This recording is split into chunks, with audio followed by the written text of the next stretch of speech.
Eu não gosto muito de falar, quando a gente fala em qualidade e segurança, eu falar ou para o anestesista, eu sei que nós temos um público maior aqui de anestesistas, ou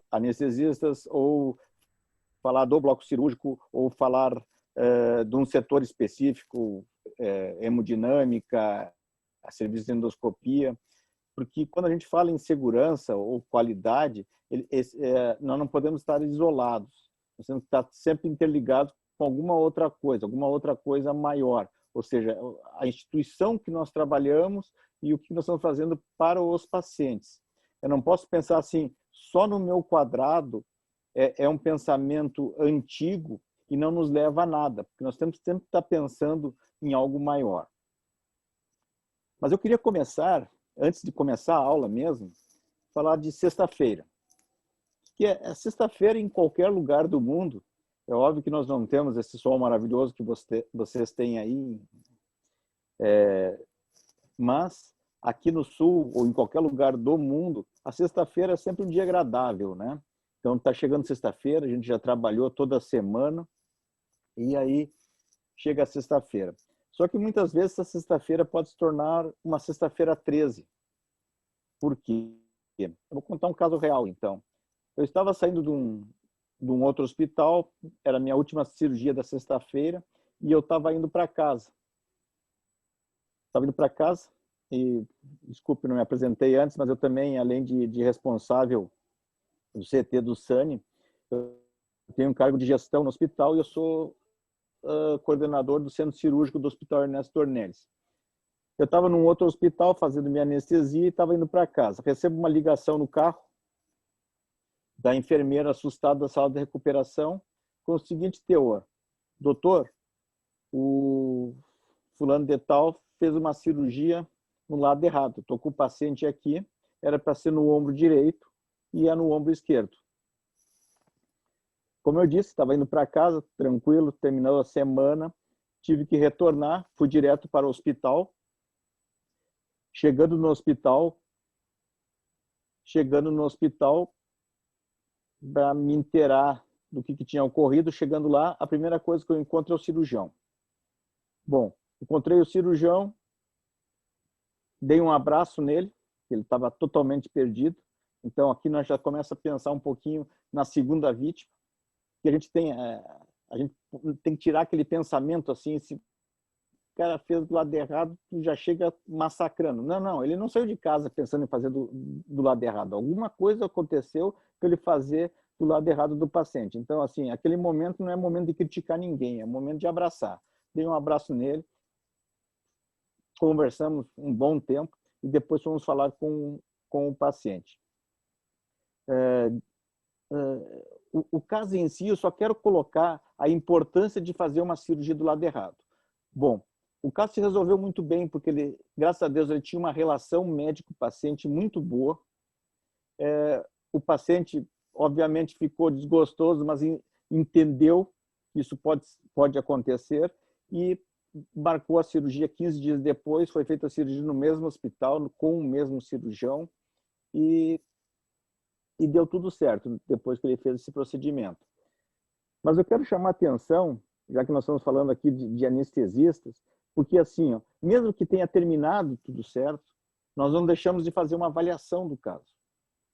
Então, por que essa cirurgia foi feita do lado errado? E a gente fez uma pesquisa da causa raiz que levou isso, o cirurgião a fazer o lado errado. E nisso a gente faz chama todos os envolvidos, a técnica de enfermagem, a enfermeira, a circulante, a instrumentadora, o cirurgião, auxiliar e o anestesista. E eu estou trazendo isso aqui hoje à noite por quê? Porque no meu questionamento para o anestesista, a primeira coisa que ele me diz é: eu não tenho nada a ver com isso, a minha anestesia estava ok. Antes de nós começarmos a discussão, eu não estava ali para acusar ninguém, eu estava tentando entender o que houve de errado. No momento que o anestesista já se coloca numa posição de defesa, e já interrompe um pouquinho a discussão que nós estávamos querendo fazer sobre o caso para que ele não se repetisse. Eu não estava ali procurando culpados, eu queria sim fazer com que isso não se repetisse mais dentro do hospital. E no momento que um anestesista me diz que não tinha nada a ver com isso, eu como ex-presidente da Sociedade Brasileira de Anestesia, trabalho na sociedade, me sinto muito triste de um colega tá falando isso. Eu não tenho nada que ver. Então, assim, parece que ele estava indo ali para fazer anestesia. Ele não estava ali ajudando um paciente a melhorar sua condição clínica. Eu fui ali somente para fazer minha anestesia. O resto que acontece na sala não tem nada a ver comigo. Isso me deixou muito triste.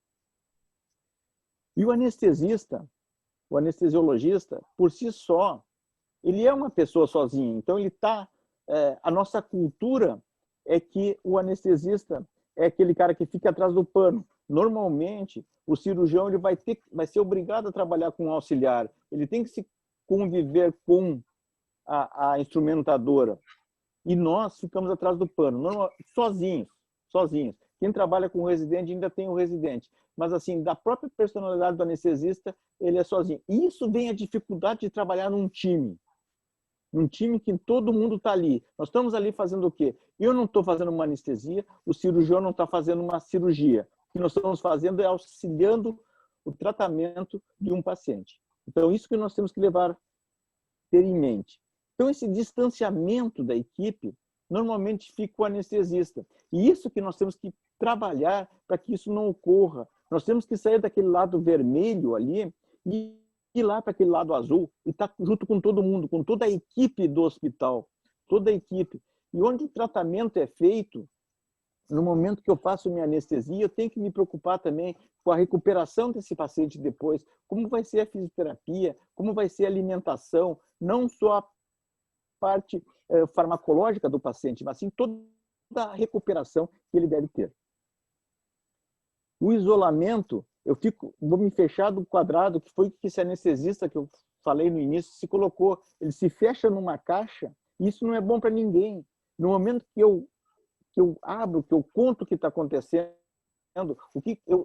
se consegue entender, então, qual foi a situação que levou o cirurgião a fazer uma cirurgia do lado errado.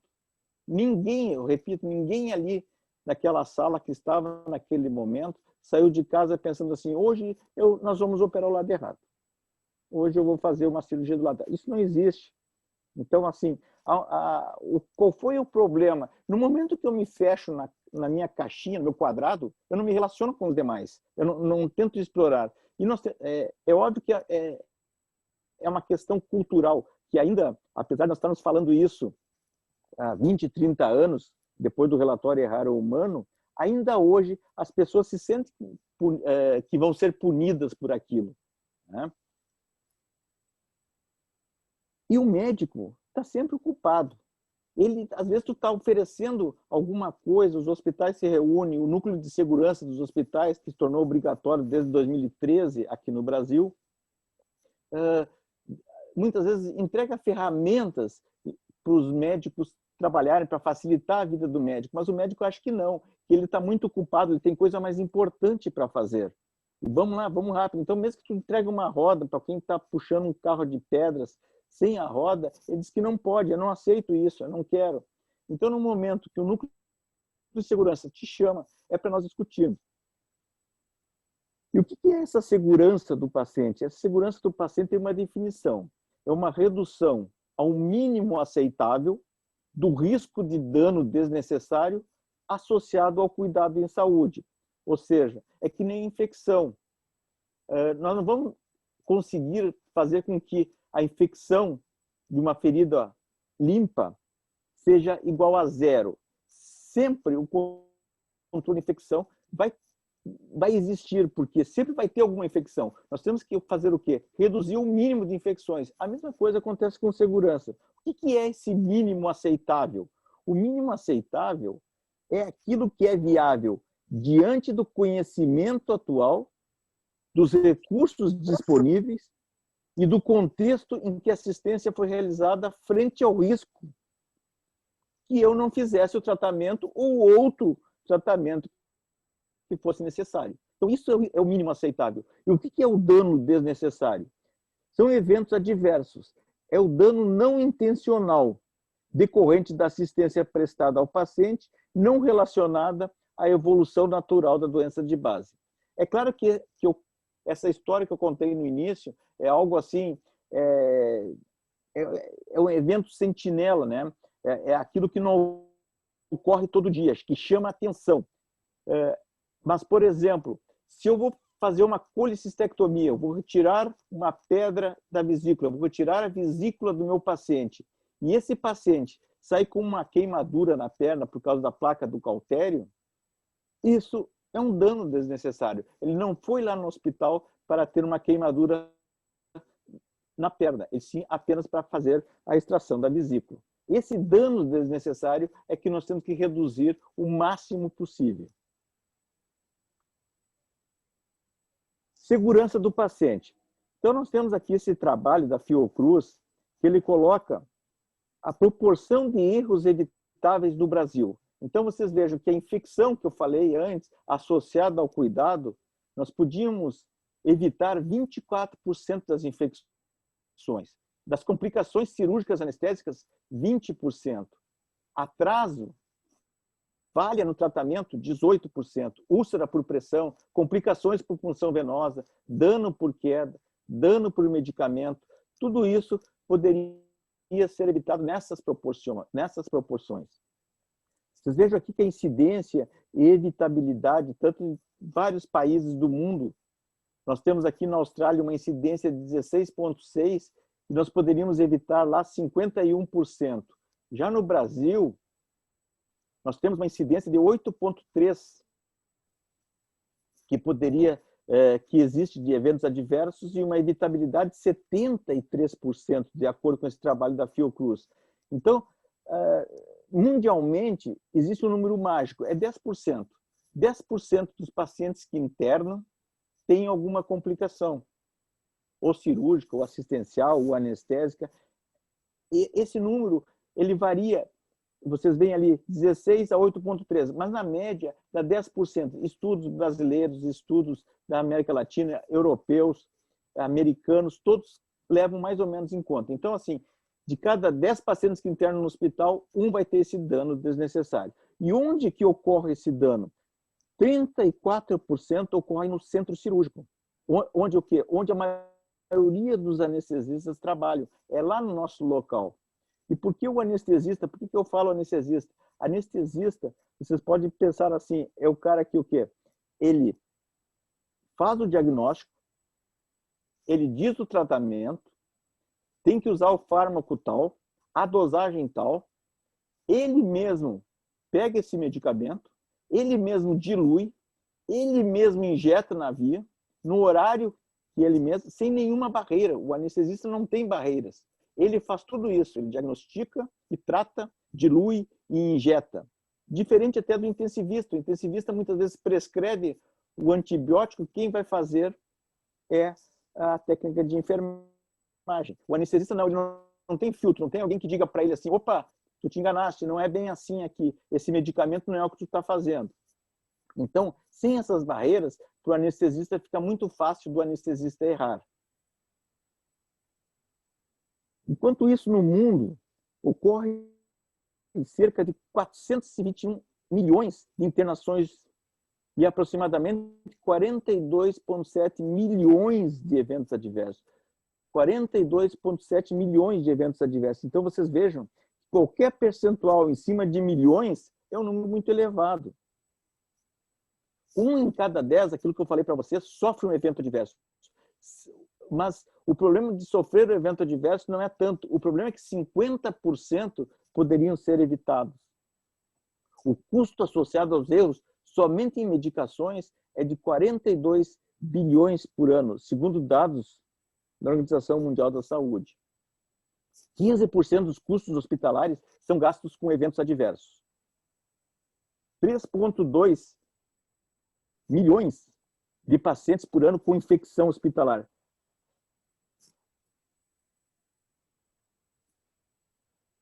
Opa, surgiu um negócio aqui. As infecções hospitalares adquiridas custam 1 bilhão de libras por ano na Inglaterra. 1 milhão de pacientes morrem por ano de complicações cirúrgicas. É a terceira causa de morte nos Estados Unidos. A terceira causa de morte são os erros assistenciais. Às vezes a gente fala em erro médico, não é o erro médico, foi uma tradução mal feita para o português. O erro assistencial, porque não existe um erro somente de uma pessoa, é o erro do processo, de todo aquilo, da cadeia que fez com que o da puta fosse o culpado, que é a última barreira foi transposta. Essa aqui é uma situação das nossas emergências. Agora vocês estão vendo, por exemplo, a questão do Covid no Brasil. Eu pergunto para vocês, quantos pacientes realmente morreram de Covid? O que eu quero dizer com isso?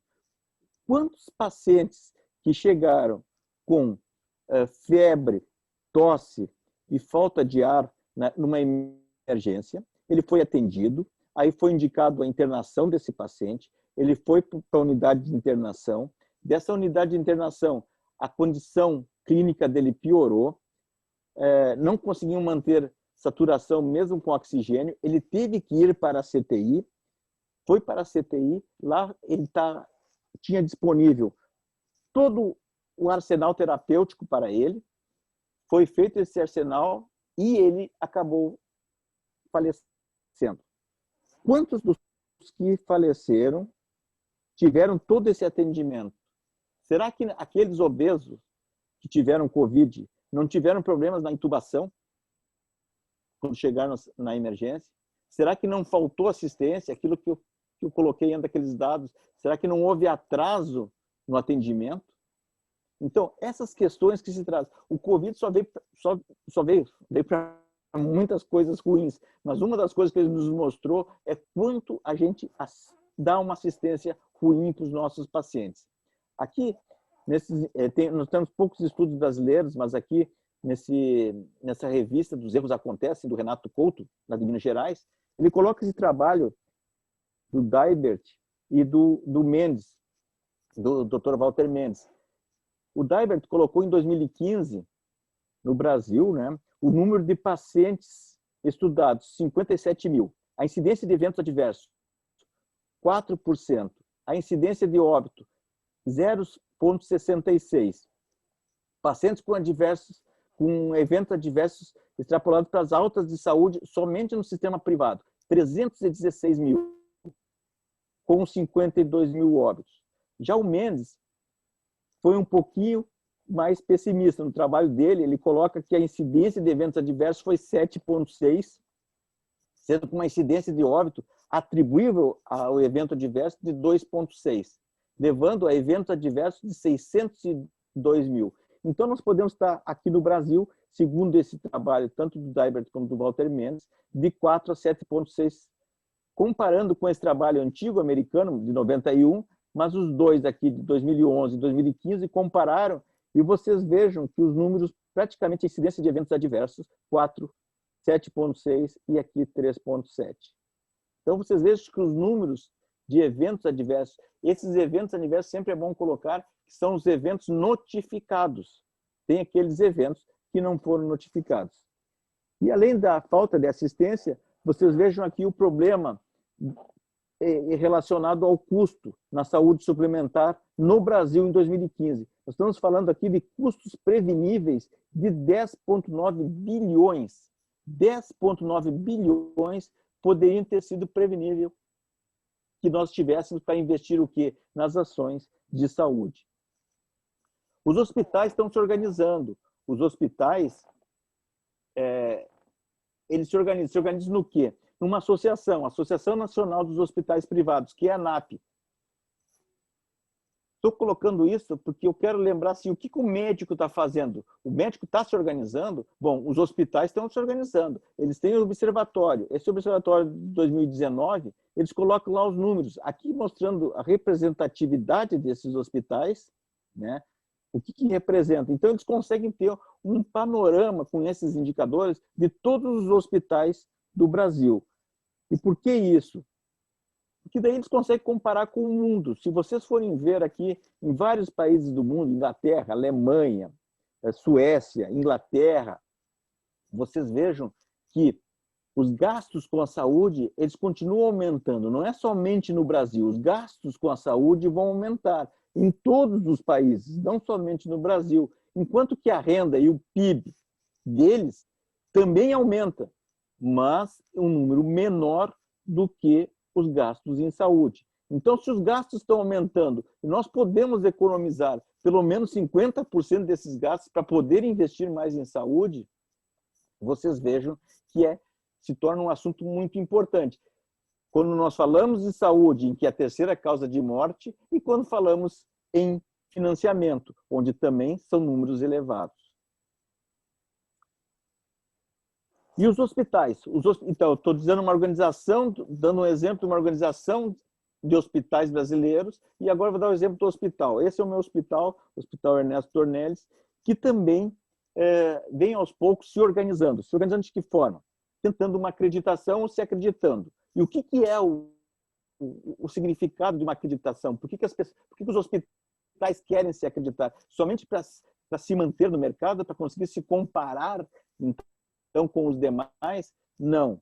Acreditar é o sinônimo de ter confiança, é dar crédito. Alguém de fora vem no teu hospital e está dizendo: esse hospital tem crédito, ele proporciona padrões seguros de qualidade médico-assistencial. E aí vocês vejam, quando eu falo médico-assistencial, eu quero colocar que a acreditação, muitas vezes quem está, o anestesista, aquele anestesista que somente vai ao hospital, faz a anestesia e vai embora, não se interrelaciona com os processos que ocorrem dentro do hospital, que a acreditação pode parecer que é somente para administradores hospitalares. Não, a acreditação ela se preocupa com assistência médico-hospitalar. Existem várias certificadoras do Brasil, a ONA, Joint Commission, NIHO, canadense, ou a ISO 31000, que fala a respeito da certificação para a segurança. E o que é acreditação? É um processo voluntário, periódico, através do qual uma agência governamental ou não governamental concede reconhecimento às instituições de saúde que atendem a certos padrões que exigem melhoria contínua nas estruturas, processos e resultados. Para que então que um hospital procura uma acreditadora? Porque isso é voluntário. Eu fui lá e quero ser acreditado. Então, porque eu quero demonstrar que o meu hospital se preocupa com o quê? Com segurança, com ética profissional, com o procedimento que realiza, com a garantia de qualidade do atendimento prestado.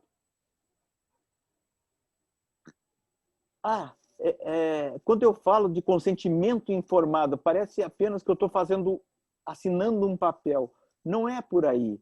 O consentimento informado está escrito no Código de Ética, mas não é simplesmente para eu me defender por uma defesa jurídica. O consentimento informado está significando que eu estou conversando com o meu paciente, eu estou informando ele das opções terapêuticas que ele pode ter, e se ele concordar, ele vai assinar um papel, então, das explicações que eu dei para ele. Isso é o consentimento informado. Isso a acreditação exige. Exige para quem? Para o bem de todos. É um contrato que eu estou fazendo com o meu paciente. Outras vantagens.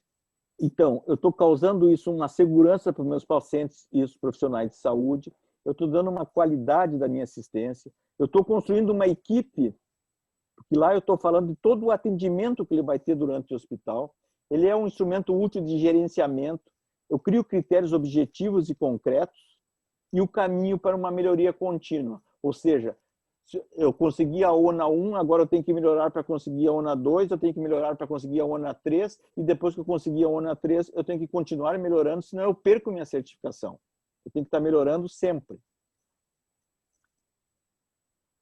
Salva, Gatinha, traz isso para nós. O que é a sociedade brasileira? Nós, como que nós estamos? Essa é a nossa sede, para quem não conhece, lá na rua Alfredo Gomes, no Rio de Janeiro, muito bonita.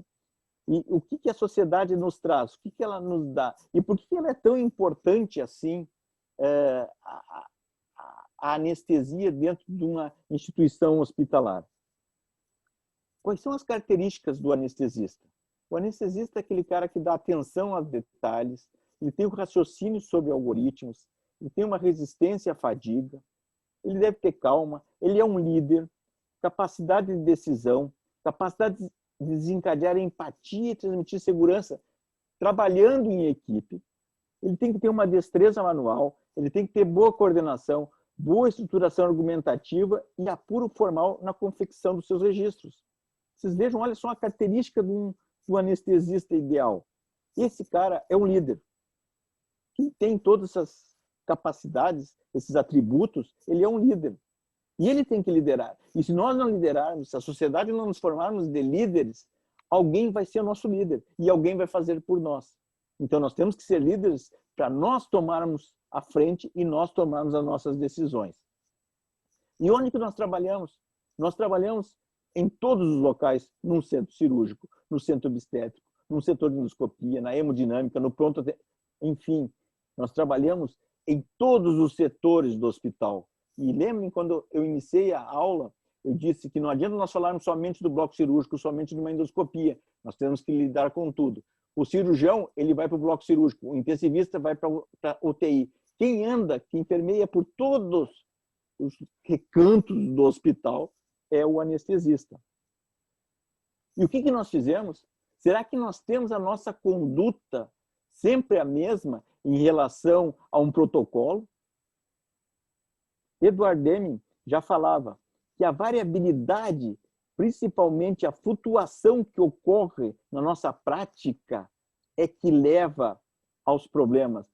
Porque a variação existe entre os profissionais, entre os anestesistas fazendo a mesma cirurgia cardíaca, entre anestesistas fazendo a mesma colicistectomia, ou a mesma sedação, há variabilidade, e de caso a caso, o anestesista fazendo uma endoscopia é diferente da outra endoscopia que ele vai fazer. Uma cirurgia cardíaca, de uma forma faz um, no outro paciente faz de uma outra forma. Então, essa variabilidade, que não é só exclusivo do anestesista, eu estou colocando aqui porque nós estamos a maioria entre os anestesistas, mas essa variabilidade que nós temos que acabar. Aí vem a questão. E como projetar um cuidado anestesiológico que entregue substancialmente valor ao sistema de saúde? Meu Deus, além de eu tratar do meu paciente, eu tenho que me preocupar em dar valor ao sistema de saúde? Sim. O anestesiologista tem que dar valor ao sistema de saúde. Ele não pode somente se preocupar com o seu mundinho e ficar no seu quadrado. Aí, os mais velhos, e eu me incluo entre eles, posso ficar dizendo, respeite os mais velhos. Eles se formaram, se especializaram e fizeram uma carreira sem esse tal de Google. Esse respeito deve haver, mas não por essas razões que está se colocando. Por quê? Esse respeito tu pode exigir de quem tem uma idade mais avançada. Porque os de hoje, a geração que está vindo agora, ela nem sabe o que é um pendrive. Tá? O que foi isso? O que foi? Para que servia esse tal de pendrive? Então, é com essa geração que nós estamos lidando. Nós não podemos ficar falando das nossas experiências, e sim, nós temos que nos atualizar. Atualizar é saber o que é valor. O que é valor? Nós temos que pensar que o nosso tratamento pode ser o melhor possível, o melhor que exista. Só que nós temos que preocupar também que quanto está custando aquele nosso tratamento, aquela nossa anestesia. Então, a soma do valor, o que é valor para o sistema de saúde é o nosso atendimento bem feito, sim. Nós temos que ter o anestesista tem que ser qualificado tecnicamente, cientificamente. Mas ele tem que estar preocupado com o custo que ele está gerando para o hospital. Certo? E nós podemos ainda aí começar as multiplicações, nós podemos multiplicar essa divisão aqui pela experiência do paciente. Eu tratei mal meu paciente, as complicações que eu fiz nele, então, eu fiz um bom tratamento, um custo baixo, mas ele saiu com um dreno de tórax porque eu fiz uma punção central, um acesso venoso central, sem o uso do ultrassom. Então, esse valor que eu tenho que começar a pensar que eu estou entregando ao sistema de saúde. Como eu disse, se eu não pensar nesse valor, o hospital está pensando. O hospital que lá em 2015 fazia uma auditoria manual dos prontuários, ele criou relatórios estruturados, começou a integrar a inteligência do prontuário eletrônico, começou a ter os dashboards com resultado, ou seja, ele tem os indicadores em tempo real e ele já está preocupado, lá em 2020, na inteligência artificial e na intervenção que ele vai fazer sobre o quê? Sobre o nosso trabalho, sobre o trabalho do anestesiologista, sim. Esse dashboard, por exemplo, é o que eu tenho como gestor lá do centro cirúrgico. Então, eu consigo ver aqui, só para mostrar para você, se eu identificar lá que eu quero ver o anestesiologista, o tipo de atendimento, o tipo de clínica médica, quem que eu quero ver, e tem aí o nome dos anestesiologistas. Quantos ele atendeu, se foi homem ou mulher, se foi médica ou cirúrgica, por faixa etária, pelo que eu quiser. Então, eu consigo controlar todos os cirurgiões, todos os anestesistas e consigo ver o desempenho deles. Se eu não estou preocupado com o meu desempenho, o hospital está. E a inteligência artificial está chegando. Ela tem que ser utilizada, eu não posso me afastar dela, não posso ficar no meu quadrado. Eu tenho que ir ao encontro dela, eu tenho que participar dela. Por quê? Porque muitas vezes o futuro vai mostrar o quê? Aquele paciente que eu estou monitorizando lá na minha anestesia, ele vai estar interligado com um sistema em que ele consegue ver, ao exemplo de todo o Brasil, o que acontece quando um paciente está hipotenso, taquicárdico. Muitas vezes eu vou receber uma mensagem, no futuro eu vou receber uma mensagem no meu celular demonstrando o seguinte: você tem que fazer alguma coisa, porque, segundo os dados que eu tenho de todos os pacientes relacionados no meu banco de dados, quando esse paciente está nessa crise que eu estou demonstrando para vocês, você tem que tomar uma atitude. Então, o próprio celular vai nos avisar, o celular ou outro produto que surgir, vai nos avisar que nós temos que tomar uma atitude. E até qual atitude a ser tomada. E se eu não fizer isso, o hospital, a direção do hospital vai querer a minha cabeça. Vai querer a minha cabeça. Então, é isso que eu tenho que me preocupar. Eu tenho que começar a pensar em toda essa qualidade, essa segurança que estão me oferecendo e utilizar em prol do quê? Do sistema de saúde. Se eu melhorar, ficar pensando que eu vou entregar valor à saúde, eu vou estar entregando um valor maior à assistência dos meus pacientes. Só que o envolvimento médico é mais ou menos como esse vídeo que eu vou mostrar para vocês. A gente fala e olha o que acontece.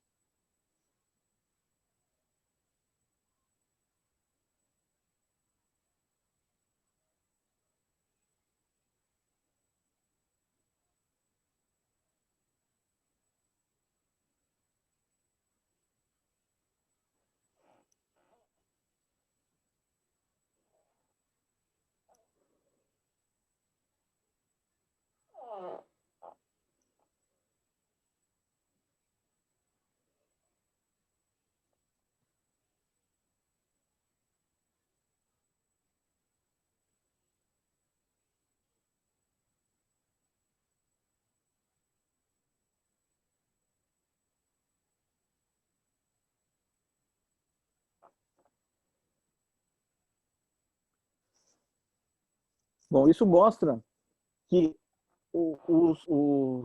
a qualidade, a segurança, a sociedade, essas aulas, esses webinars, estão trazendo para nós o quê?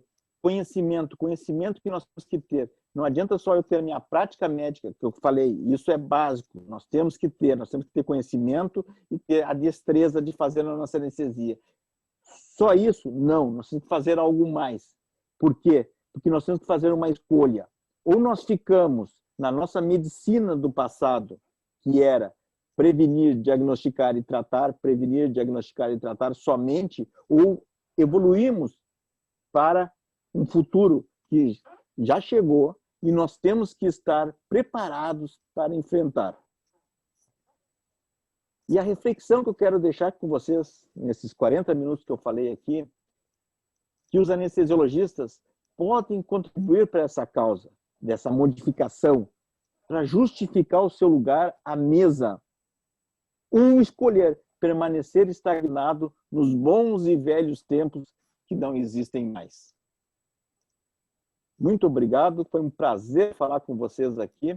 Vamos aguardar agora a da Andresa e depois podemos discutir um pouquinho mais, bater um papo sobre qualidade e segurança na anestesiologia.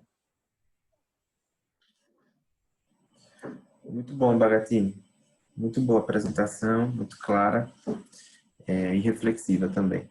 Eu gostaria agora de chamar a Andresa, que vai falar para a gente um pouco sobre a visão da enfermagem em gestão e segurança. Eu vou apresentá-la aqui para vocês um momentinho. Vou pegar só o currículo da Andresa. A Andresa professora, dá muita aula por aí. Depois, se tu quiseres pegar o contato com ela, ela tem uma experiência muito boa nessa área. Então, a doutora Andresa é enfermeira graduada pela Universidade Federal de Sergipe, tem residência em bloco operatório no Hospital da Restauração, de Pernambuco, é supervisora de enfermagem do Bloco Cirúrgico do Hospital São Lucas, a Redó, coordenadora do Programa de Cirurgia Robótica do Hospital São Lucas, a Redó, instrutora do Advanced Trauma Care of Nurse e editora do projeto Sou Doador. Então, com a palavra, doutora Andresa, obrigado aí pelo aceito. Boa noite a todos. Obrigada. Queria parabenizar o doutor Bagatini pela excelente aula, foi maravilhosa. Fiquei muito feliz em ver tanto engajamento na questão da segurança do paciente e qualidade. Geralmente essas questões, entre aspas, e grifada, burocráticas, fica bem a cargo do gestor de enfermagem. E eu fiquei realmente muito feliz de ver o engajamento do médico em relação a isso. Perfeito, perfeito mesmo. A minha aula está um pouco teórica e quando a gente fala de segurança, a gente sempre fala um pouco em redundância. E a segurança ela deve ser tratada de forma redundante, realmente, né? Os checklists, os protocolos, eles são bem redundantes e precisam ser, né? Vocês estão me ouvindo? Tá tudo bem? Sim, tranquilo. Joia. Tá ótimo, tá ótimo. Maravilha. Então, antes de eu começar a minha apresentação, eu queria só fazer um contraponto com algumas coisas que o Dr. Bagatini falou. Adorei ter contemplado a segunda vítima, né? Isso, muitas vezes a gente tem um evento adverso grave e a gente se debruça no paciente, e tem que se debruçar mesmo, mas a gente acaba esquecendo da segunda vítima, que foi o profissional de saúde que se envolveu nesse evento adverso. Então, fantástico. Realmente foi abordada muito a questão da multidisciplinaridade, né? Não existe um profissional da saúde que trabalha sozinho, seja no bloco cirúrgico ou no hospital como um todo, ou em qualquer instituição de saúde. Não existem. Então, realmente foi muito bem abordado. Foi muito bem abordado que os eventos adversos, eles acontecem. Eles vão acontecer em Aracaju, eles vão acontecer em São Paulo, em Cleveland, vai acontecer em Londres, vai acontecer em todo o planeta. A grande diferença de onde acontece e de como acontece, na realidade, não é o acontecimento em si, mas o desfecho a partir de então. Então, o que vai ser traçado a partir de então, que normas de segurança vai ser traçada, que processos serão revistos, é o que realmente interessa quando acontece um evento adverso. Obviamente que a gente que trabalha com segurança e qualidade, a gente trabalha de uma forma para prevenir esses eventos, né? E não trabalhar como ele já aconteceu.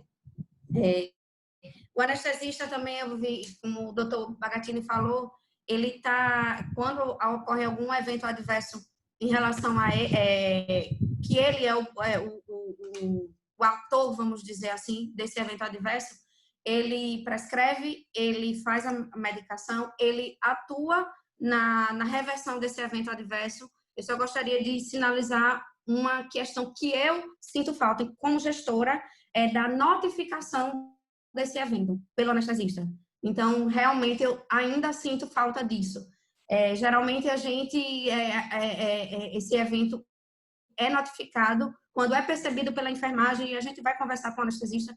E aí, ele, sim, não nega, né? Obviamente, vai partilhar. Mas eu gostaria muito de chegar em um nível que o próprio anestesista, além de ter revertido esse evento adverso, ele notificar esse evento.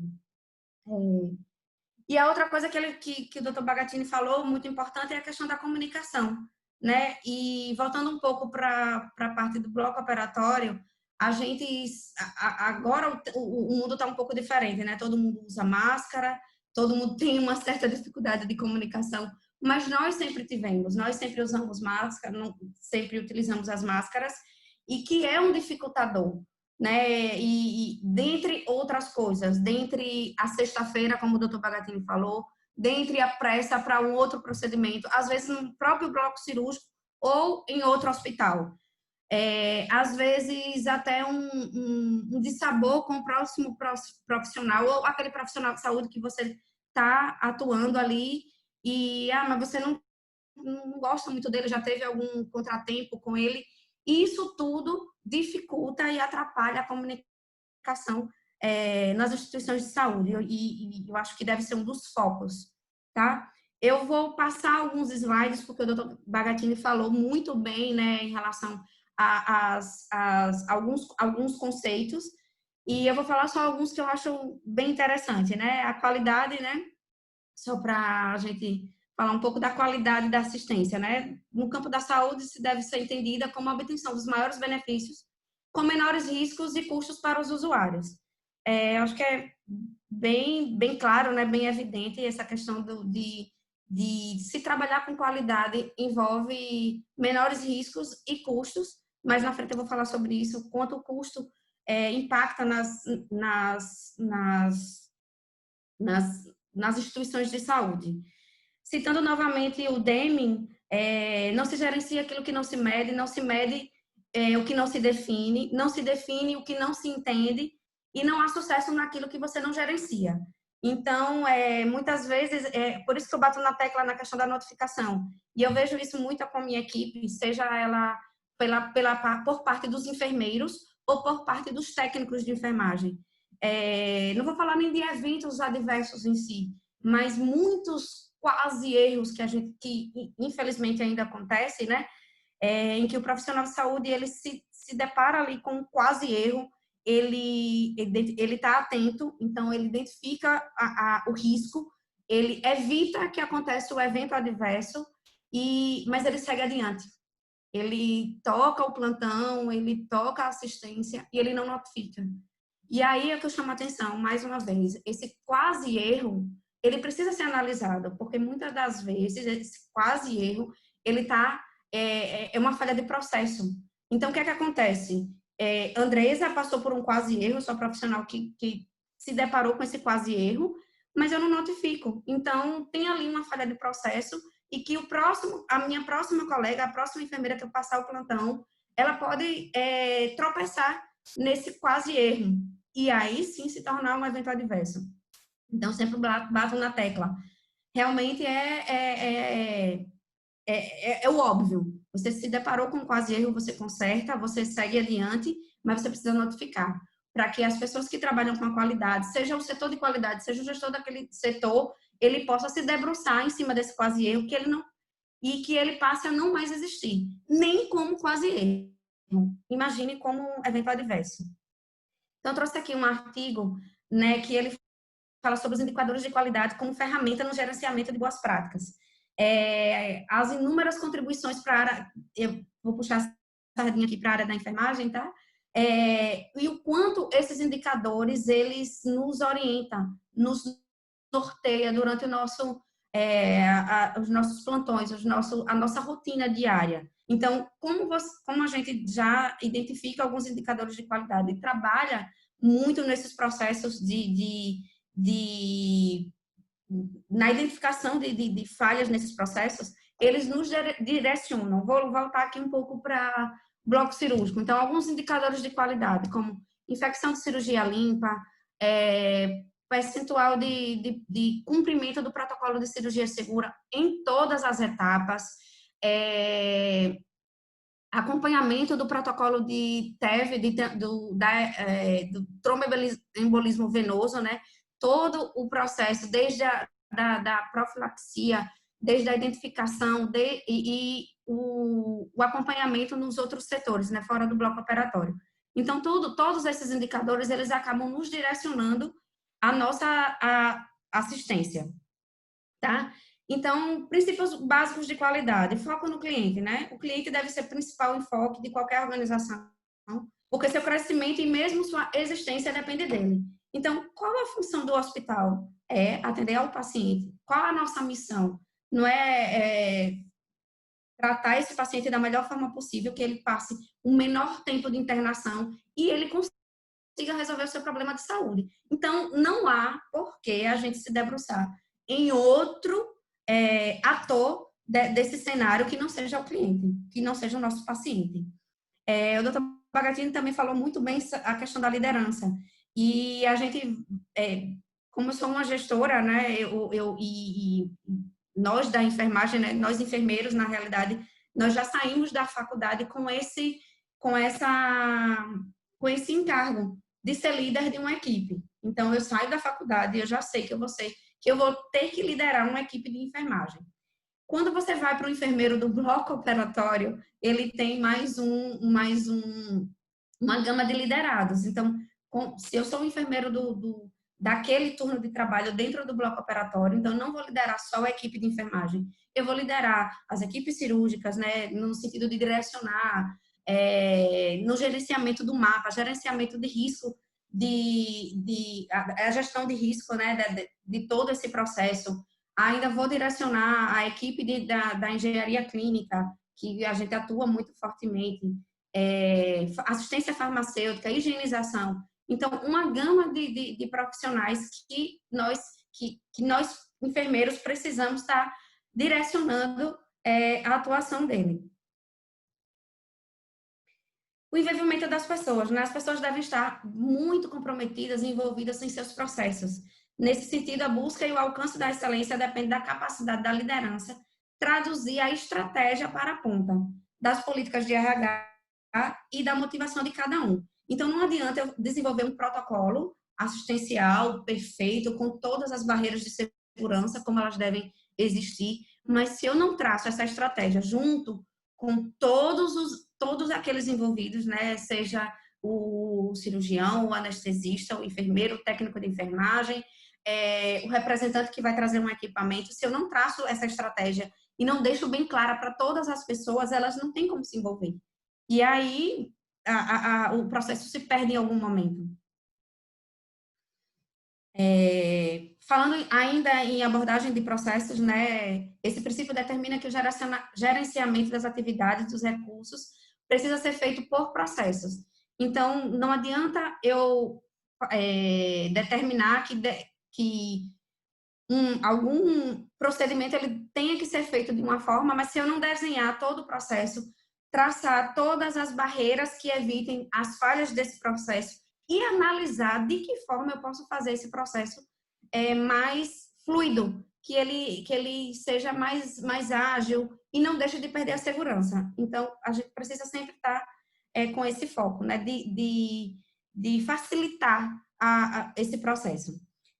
Os processos, eles precisam ter uma melhoria contínua. Então, a gente sempre usa algumas ferramentas de gestão, né? Esse daqui, eu trouxe essa figurinha aqui, que nada mais é do que o PDSA, em que você vai fazer o planejamento daquele processo, depois você vai executar, vai acompanhar, vai gerenciar, né? Vai supervisionar para ver como é que está sendo esse processo e depois você realmente vai colocar ele em prática. Não, esse processo ele já está implementado, eu já vi quais são, em que pontos ele precisa melhorar, e aí você coloca na atuação desse processo, tá? Esse é uma das ferramentas, a gente tem diversas ferramentas para acompanhar essa melhoria contínua.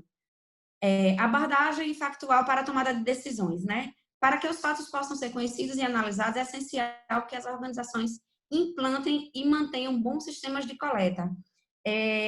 Muitas vezes a gente ouve assim que a enfermagem está preocupada com registro, ela está executando, ela está ali atuando na sala de cirurgia, né, de alguma forma, mas a gente está sempre atentos aos registros. Porque eu comecei com aquela frase, né, se você não coleta dados, se você não evidencia, você não tem como gerenciar. Então, por isso que realmente a enfermagem acaba se preocupando com esse registro, né? Seja de um procedimento de enfermagem, seja um procedimento que foi realizado pelo anestesista, porque a gente precisa ter delimitado, né, em questão de horários, em questão de quais tempos cirúrgicos e quais tempos, por exemplo, do protocolo de cirurgia segura, tal procedimento foi realizado. Então, por isso que a gente se preocupa bastante com essa questão dos registros de enfermagem, né, das evoluções de enfermagem, pelo enfermeiro, no caso. Benefício das relações com os fornecedores, né? Voltando mais uma vez para o bloco cirúrgico, nós somos um setor fechado, mas que trabalhamos com diversos outros fornecedores, vamos dizer assim.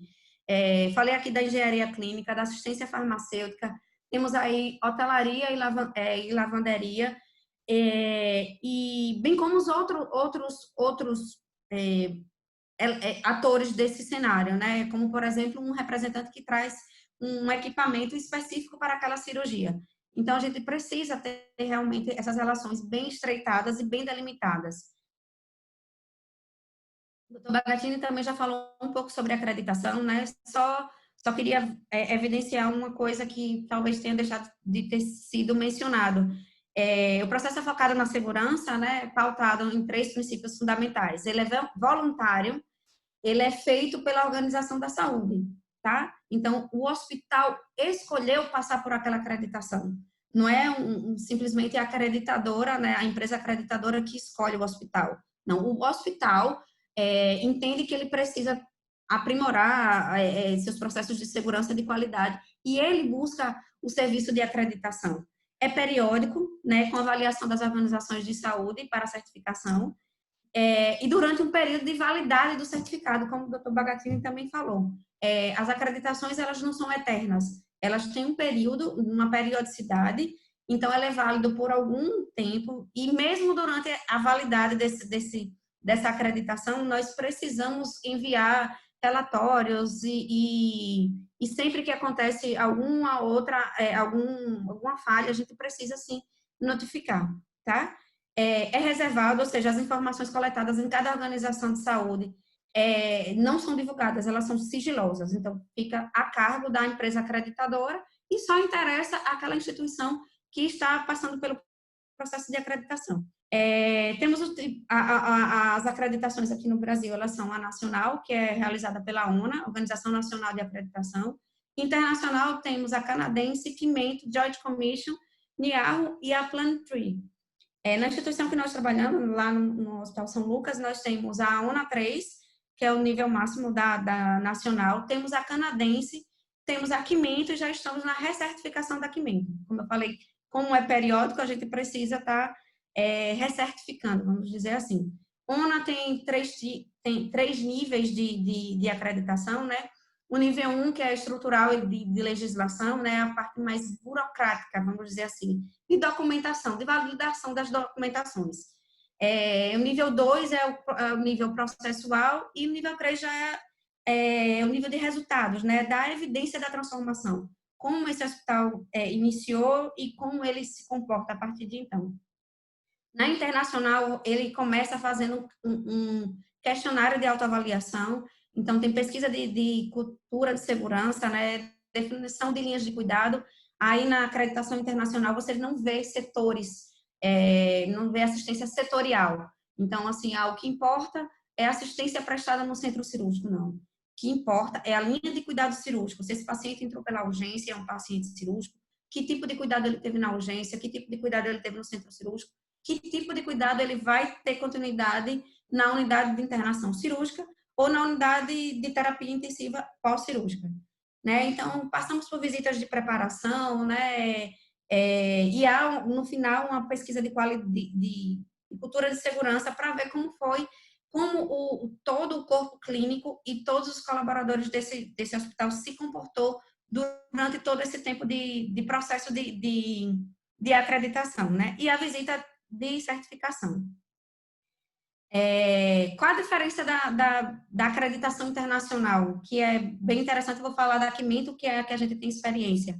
Ela envolve muito o familiar, Então, ela não vai chegar lá, vai chegar, Andresa, eu gostaria de que você me mostrasse os seus processos. Em algum momento, eu vou até mostrar para a avaliadora os protocolos, as implementações, tudo que for feito, mas ela vai querer lá, no paciente cirúrgico, seja na sala de preparo, seja na sala de recuperação, nem tanto pelo momento, né, bem óbvio, da recuperação pós-anestésica, mas na sala de preparo e no internamento, né, se esse paciente for um paciente que volta para a unidade de internação, com certeza ela vai fazer a visita e vai perguntar. E não vai perguntar só ao paciente, ela vai perguntar ao acompanhante também. E um detalhe da acreditação internacional é que ela ao término da visita de certificação, nós somos recomendados, e aí toda a documentação da visita é enviada para o Canadá, no caso da Quimento, que é canadense,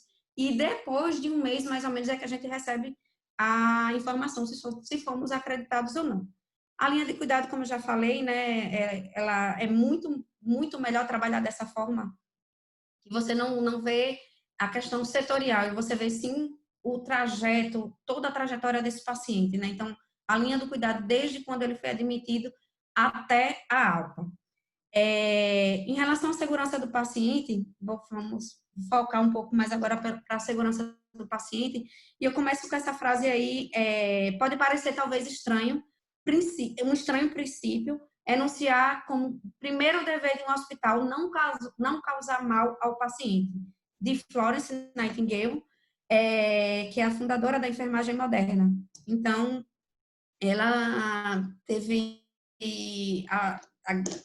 o brilhantismo, né, de falar nessa frase e, ao mesmo tempo, nos causa estranheza. Mas por que uma coisa tão óbvia precisa ser falada, né? Mas precisa. Então, a segurança do paciente, a gente fala muito da redução dos atos inseguros nos procedimentos assistenciais e o uso das melhores práticas descritas para alcançar os melhores resultados possíveis. Então, quando a gente fala de segurança, é simplificar em relação ao procedimento, minimizar os riscos e ainda otimizar a assistência em relação à qualidade. E por que tem se voltado muito a essa questão, né? Por que se fala muito em segurança do paciente? Porque o paciente pode ser colocado sob risco durante uma intervenção feita para melhorar sua saúde. Então, como o doutor falou na apresentação dele, é inadmissível que a gente receba um paciente em nosso hospital e eles saiam com outro dano, com uma outra questão que muito diferente daquela que ele nos procurou, né? Então, porque podemos causar danos ao paciente durante os cuidados de saúde que proporcionamos, que são os eventos adversos. Porque pacientes podem morrer por eventos indesejados. Porque eventos demandam alto custo. Porque é um problema de saúde pública mundial. Não é uma questão de Aracaju, não é uma questão de São Paulo, não é uma questão do Rio, não é uma questão de Londres, é uma questão mundial. E aí eu chamei a atenção aqui para a questão da judicialização, que está cada vez mais presente. Então, quando a gente chama a atenção para que os eventos adversos, eles demandam um alto custo, eles demandam um alto custo não só para reverter aquele evento adverso que, porventura, esse paciente possa ter sofrido, mas, em alguns casos, e a gente já vem observando nos Estados Unidos, isso já é muito frequente, e a gente vem observando cada vez mais no Brasil, inclusive em Sergipe, a questão de judicialização desses eventos adversos. Ou seja, a operadora, ela não quer arcar com o custo desse evento adverso. Então, se esse paciente veio fazer, por exemplo, veio submeter-se a um procedimento cirúrgico, e durante o internamento dele, né, seja na unidade de internação, seja na unidade de terapia intensiva pós-cirúrgica, ou até no transoperatório, ele desenvolveu uma lesão por pressão, a operadora, ele não quer arcar com esse custo. Então, por isso que a gente precisa se debruçar cada vez mais, obviamente, pela questão da segurança do paciente e pela questão de custos, né? Obviamente. Então, Que fatores sistêmicos a gente pode evidenciar aí que resultam no dano do paciente? Por que que um paciente entra em nosso hospital para realizar um procedimento, para passar por algum tipo de atendimento e ele sai com um evento, né? Então, o James Reason, lá em 2000, ele evidenciou aí essa teoria do queijo suíço. O que é que ele fala? Que a gente precisa, nós que trabalhamos com segurança e assistência do paciente, nós precisamos levantar barreiras, né, para evitar que venha a acontecer um dano. Foi-se estudado que um dano ao paciente, ele acontece não só por uma falha, mas por uma consequência de falhas. Então, ele faz esse contraponto aí com o queijo suíço e ele fala que para acontecer o dano ao paciente, essas falhas elas precisam se alinhar. Então, você tem a ausência ou não da implementação de diretrizes clínicas, você tem um conhecimento inadequado e falta de oportunidade de formação, seja pelo profissional, seja por uma estrutura física do setor onde aconteceu o evento adverso, seja pela ausência de liderança definida, ausência de estrutura que promova a coesão nas equipes e equipes de trabalho. Uma coisa que eu queria chamar a atenção, que a gente observa, quando a gente tem um evento adverso, é que vai se questionar as definições dos papéis. Tá errado, tá errado. As definições dos papéis, elas precisam acontecer nas rotinas, nos protocolos diários, nos protocolos rotineiros, e não quando acontece um evento adverso. Então, estou lá no meio de uma cirurgia, acontece um evento adverso, e aí, não, mas era para ter sido feito pelo técnico de enfermagem, era para ter sido feito pelo cirurgião, pelo anestesista. Essa não é a hora de discussão. Todos esses papéis, eles precisam ser discutidos anteriormente, antes de se agendar um procedimento cirúrgico, e não no momento em que acontece o evento adverso, tá? Um grande marco, como foi falado também, foi a publicação do livro, né, Errar é Humano, e em que ele foi concluído em 1999, mas ele foi amplamente divulgado no ano 2000, em que a estimativa dos custos gerados pelos eventos adversos ao longo de um ano nos Estados Unidos era de entre 17 a 29 bilhões por ano. E então, a Organização Mundial de Saúde movimentou-se em maio de 2002, né, para ter uma maior atenção em relação ao problema da segurança do paciente. Só que ela percebeu que se ela não envolvesse as políticas públicas, não conseguiria êxito. Então, em 2004, outubro de 2004, foi lançada a Aliança Mundial para a Saúde, e que o primeiro desafio, ele focava nas infecções relacionadas à assistência. Então, foi focada aí a higienização das mãos, procedimentos clínicos e cirúrgicos seguros, segurança de sangue e hemoderivados, administração segura de injetáveis e de hemocomponentes e segurança da água e saneamento básico, que em 2004 não se havia discutido amplamente ainda. E o segundo desafio, ele volta um pouco mais para nós, né, para o nosso cenário, né, que ele abordou o quê? A prevenção de infecção de sítio cirúrgico, anestesia segura e equipes cirúrgicas seguras, indicadores de assistência cirúrgica. Então, o resumo do panorama mundial foi o seguinte: a estatística era de 5 a 15% dos pacientes sofrem evento adverso quando hospitalizados, né?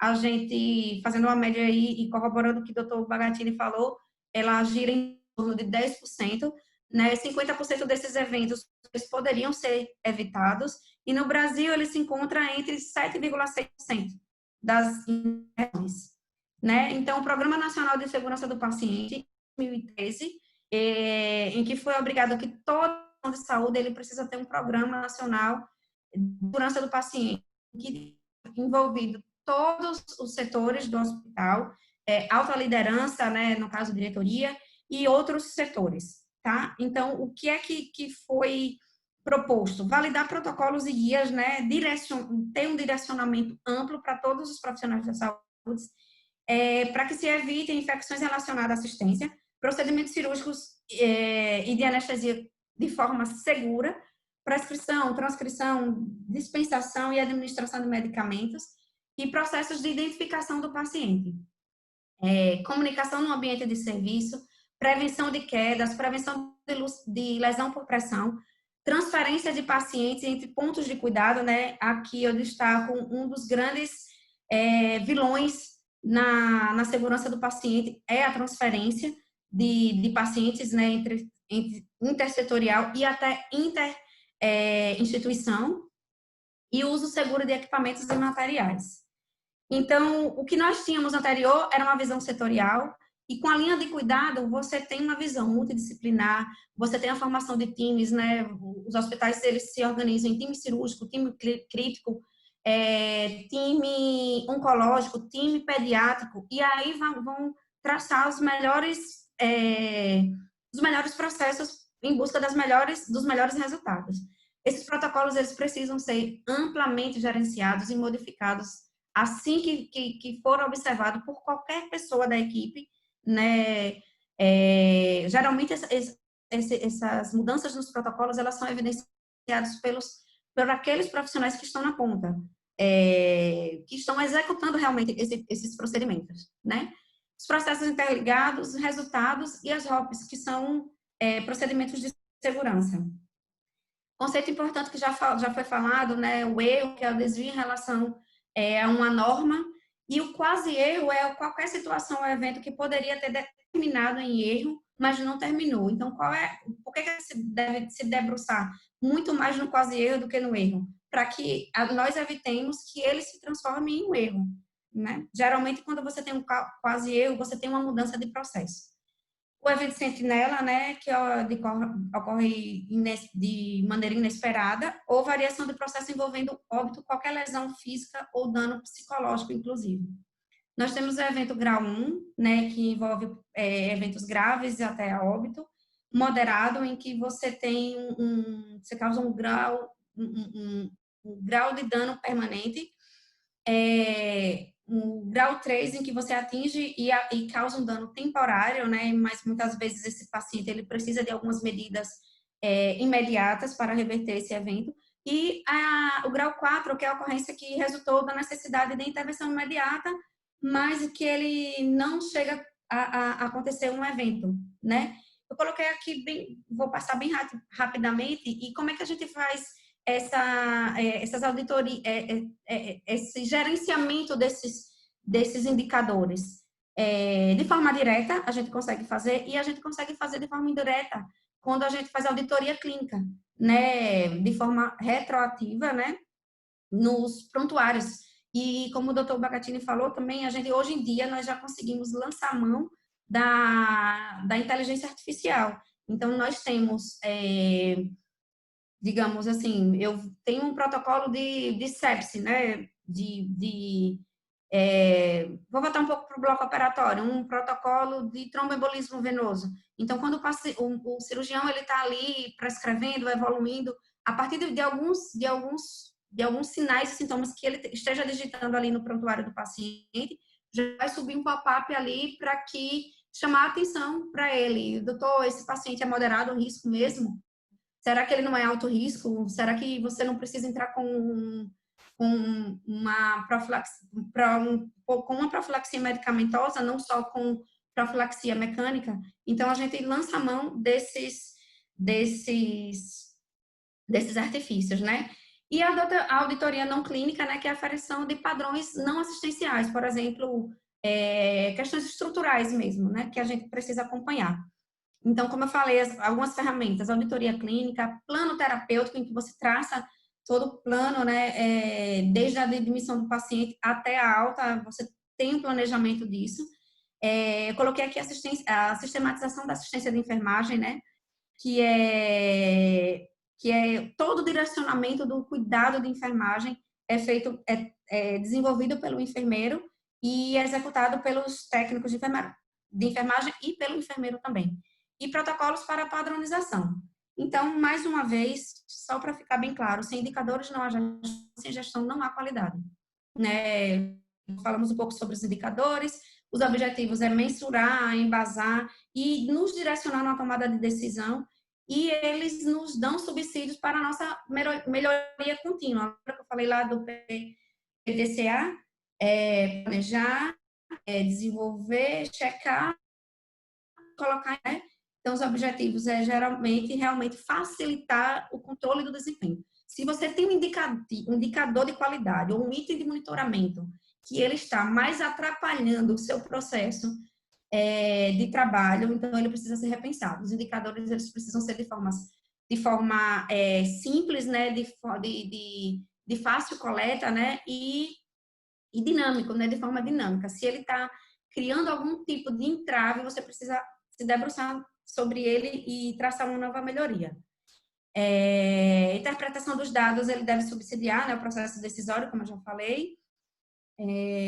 A quantidade, a postura correta é a alta seletividade, medir apenas o que é importante. Tudo isso que eu estou falando aqui. Tá?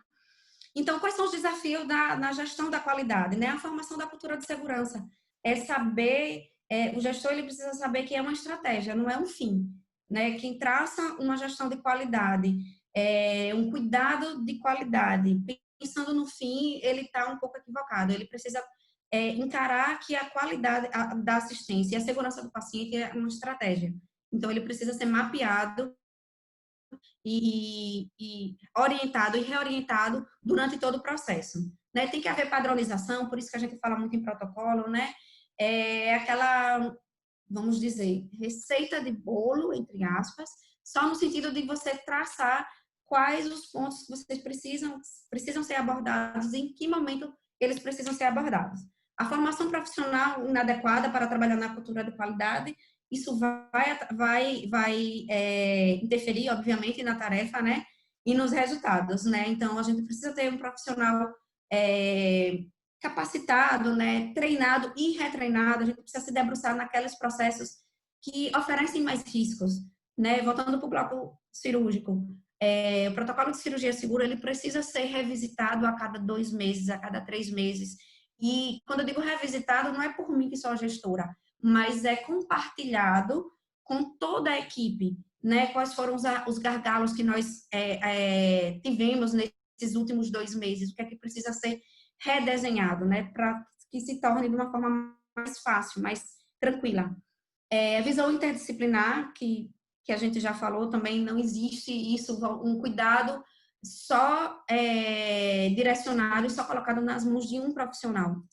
Não tem como. Registro seguro, né, que também já falei, e gerenciar com foco nos resultados. Não adianta você estar gerenciando aqueles indicadores e não tem um foco. Qual a função desses indicadores? Então, ele tem que ter um fim, né?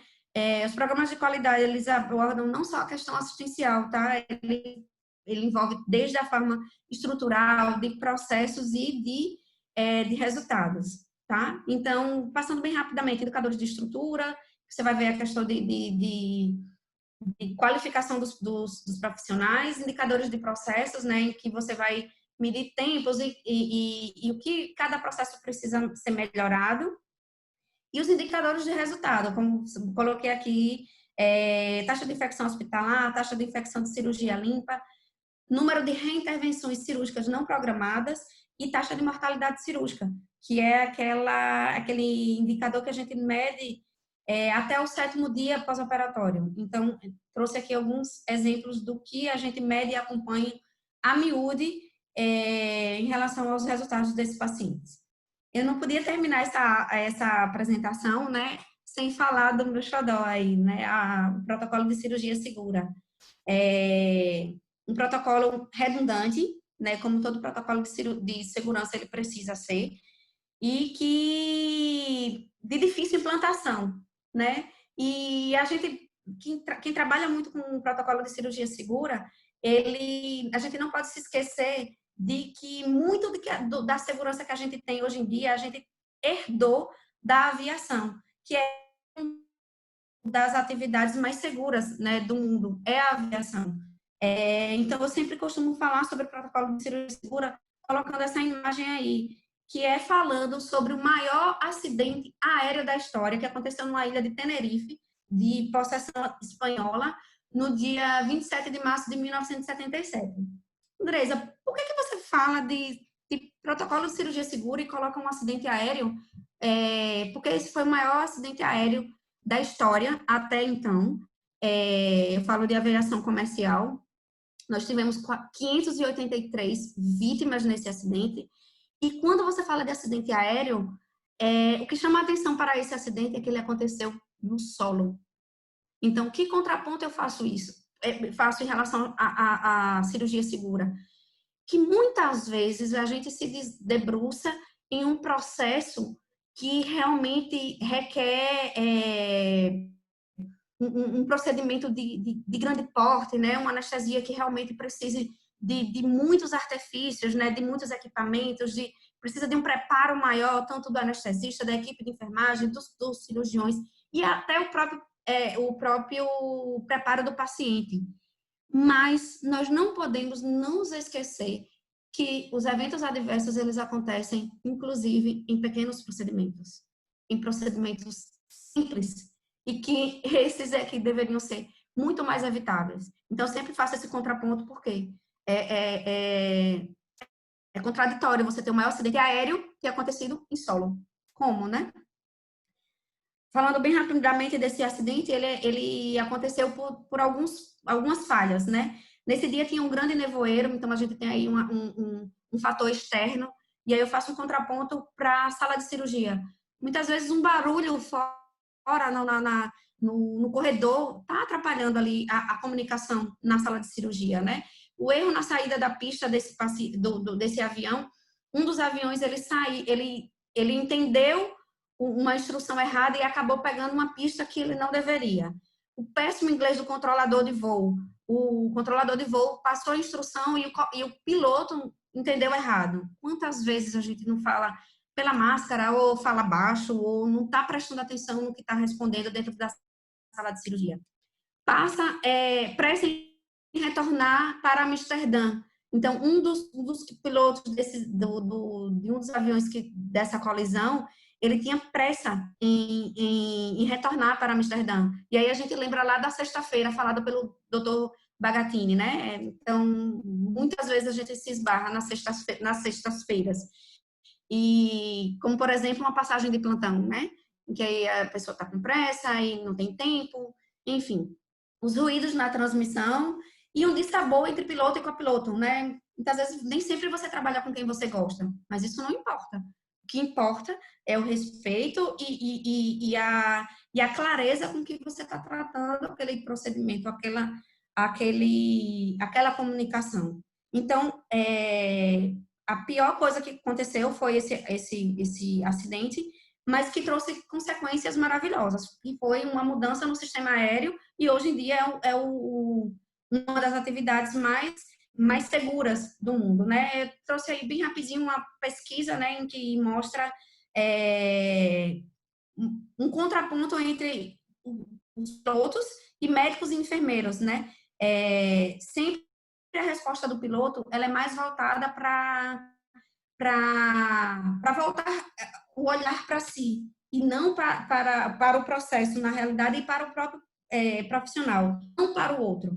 Então, assim, o cansaço tem impacto negativo do seu desempenho. Os pilotos afirmam muito mais que os médicos, enfermeiros. Eles desconsideram os avisos, eles quase não desconsideram, né? 3% contra 45%. Você acha que você erra? 100% dos pilotos falaram que sim, da área da saúde, só 30%. É fácil discutir e analisar seus erros. 100% dos pilotos falaram que sim, contra 56%. A análise dos erros é baseada nos sistemas de processos. 100% disseram que sim e 30% dos profissionais de saúde disseram que sim. Mais uma vez, a gente fala sobre trabalho em equipe e a crença das decisões do líder não devem ser contrariadas. Cirurgiões, quase 50%, e pilotos, menos de 10%. Observa que alguns eventos adversos, muitas vezes, eles tentaram ser evitados por uma pessoa, por um acadêmico de medicina, por exemplo, um acadêmico de enfermagem, mas que ele não foi ouvido pelo profissional já experiente. Trago aqui um gráfico em que mostra, né, que a atividade mais perigosa, uma das atividades mais perigosas é a hospitalização, e a aviação aérea como ultrasseguro, né? E aí você tem, né, nesse intermédio dirigir, pesca costeira, pular de bungee jump e tudo mais. Uma grande preocupação, né? Eu trouxe aqui algumas instituições que têm se debruçado cada vez mais na segurança do paciente, mostrando aqui também que quando 99,9% não é um padrão de segurança, não deve ser nunca, porque se for 100%, é o paciente em sua totalidade, né? Então, trago aqui também o manual de cirurgia segura, a cirurgia segura salvam vidas, que foi um dos desdobramentos daquela aliança para o paciente, e que foi desenvolvido esse checklist da campanha de cirurgia segura, né?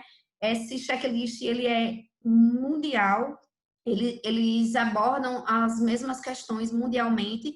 Obviamente que a gente sempre tem a orientação de trazer para o mais próximo da instituição, que seja factível. Aqui eu trouxe aqui o nosso exemplo, a gente deixou o mais factível possível para a nossa instituição, e o dividido ele começa desde da indicação da cirurgia no consultório do paciente, do cirurgião, passando pelo consultório do anestesista, né, criando toda aquela avaliação, fazendo toda a avaliação desse paciente, quais são os riscos, quais são os benefícios do procedimento cirúrgico e anestésico melhor para aquele paciente. Mas dentro da sala de cirurgia é que a gente tem o checklist de cirurgia segura propriamente dito. Então, confirmar a identificação do paciente, confirmar procedimento, lateralidade ou nível a ser cirurgiado, verificação da segurança anestésica, verificar eventuais alergias e risco de perda sanguínea. A parte mais importante é o time out, né, que é a pausa cirúrgica, em que antes da incisão do cirurgião precisa novamente confirmar a identidade do paciente, procedimento, qual é o sítio cirúrgico, verificar a previsão de eventos críticos, né, se esse paciente tem um risco maior ou mais elevado que outros pacientes de sangramento ou alergias, confirmação da esterilização dos instrumentais, verificar a necessidade de profilaxia antimicrobiana, a gente corrobora neste momento, e a verificação de exames de imagem. E no sign-out você vai novamente confirmar qual foi o procedimento, né? Muitas vezes você entra num procedimento cirúrgico e ele é abordado um outro órgão, uma outra necessidade cirúrgica, então precisa ser confirmado. Chama atenção aí para a questão da contagem de compressas, né, instrumentais, que dentro dos eventos adversos cirúrgicos tem grande responsabilidade, e a confirmação e identificação dos espécimes cirúrgicos. Então, o paciente, aquela equipe cirúrgica está ali fazendo uma colestectomia, né? Eu vou falar do procedimento mais prevalente, um dos mais simples, mas é preciso que se pergunte, colestectomia mesmo, doutor, a peça vai ser a vesícula, tem mais alguma coisa, por mais redundante que pareça, por mais banal que pareça, não é. Então, a gente precisa realmente estar perguntando, né? Trouxe esse artigo em que realmente a implantação do checklist de cirurgia segura, ele cai por quase pela metade o risco de mortalidade, e as complicações reduzem de 11% para 7%, tá? Então, já finalizando, o que a gente tem como entrave da segurança da qualidade da assistência e da segurança dessa assistência do paciente. Então, a comunicação inadequada entre os membros da equipe, falta de padronização dos processos, pressão do tempo para a realização das tarefas, número reduzido de funcionários, muitas vezes, né, a depender da instituição e do momento, cultura de culpa, né, em uma instituição com visão individualizada, aquela cultura que não está focada no processo e na pessoa, falta de clareza nas orientações, aquilo que eu falei, né, os papéis precisam ser muito bem definidos, muito antes de o paciente ser internado, e não no momento de crise. E não envolvimento do paciente e seus familiares na tomada de decisão. O paciente precisa, sim, ser envolvido, o familiar precisa, sim, ser envolvido para dar continuidade a essa assistência no âmbito domiciliar. Envolvimento do paciente, né, toda a equipe, como eu já falei, processo de registro sistematizado, né, implementação fora do centro cirúrgico, aquela questão das linhas de cuidados, né, adaptação das listas, não adianta eu trazer uma lista de verificação que é utilizada em Londres e não adaptar para a nossa instituição. Ela precisa seguir uma normatização, mas ela pode sim ser adaptada. Alertas, lembretes, quadros são sempre muito bem-vindos. A divulgação dos resultados é muito importante também. A mudança de cultura de uma forma geral e comprometimento da autodireção. Então, não tem por que você... não tem como você fluir de uma forma muito mais segura se você não tem um autocomprometimento da direção. Não adianta eu traçar procedimentos e processos seguros e eu tenho uma equipe que ela não quer cumprir e eu não tenho o apoio da direção, né, da alta direção. Não, precisa ser cumprido sim. Ou infelizmente não tem como realizar esse procedimento neste momento dessa forma. Eu trago sempre essa imagem, sabe? Eu acho, para mim, ela é muito chocante, né?